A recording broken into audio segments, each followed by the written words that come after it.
So I shared this idea with my husband, and he didn't seem too interested in it. I thought it was pretty profound, and maybe it's not that uncommon of a concept, but I haven't heard it before, so it's new to me, and I thought I'd share it.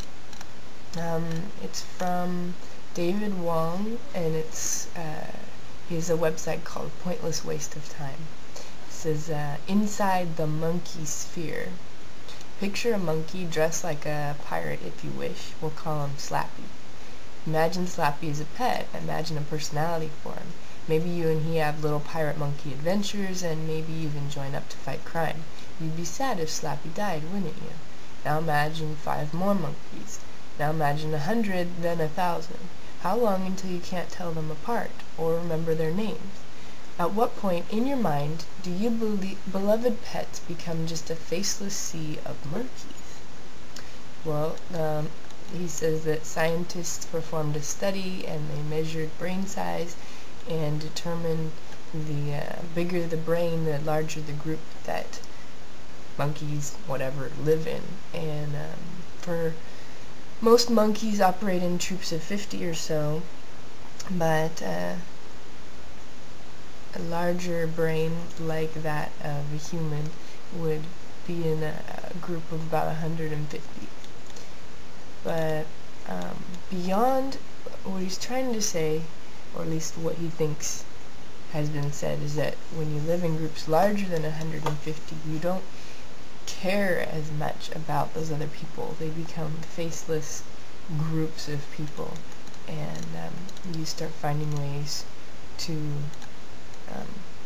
you just don't care about them as much, and so it leads you to do other things that you wouldn't normally do to somebody you cared about, or you might say something not as nice and stuff like that. So that's why they don't mind stealing your stereo, or vandalizing your house, or cutting your wages by raising your taxes, or bombing your office building, or choking your computer with spam advertising things. He's got a great sense of humor. You'll have to read it. Anyway, the old religious writers knew it was easier to put the screws to a stranger, so they taught us to get a personal idea of God in our heads, who says, no matter who you hurt, you're really hurting me. Also, I can crush you like a grape. You must admit that if they weren't writing words inspired by the Almighty himself, at least they understood the Monkeysphere. So he's come up with 3 rules that will help us live in this overcrowded earth of, headed to 7 billion people, and, care for everyone, at least on a certain level, or kind of rules that regular people know automatically and other people don't. So he says, first rule is total moron. This is, accept the fact that you are one. We all are. A really annoying person the one who's always spouting BS, the person who thinks they're always right, well, the odds are that to somebody else you're that person. Second, understand that there are no super monkeys, just monkeys.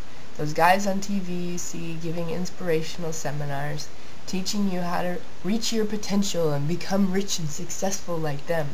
You know how they made their money? By giving seminars. For the most part, the only thing they do well is convince others that they're doing well. Okay, then finally it says, don't let anybody simplify it for you.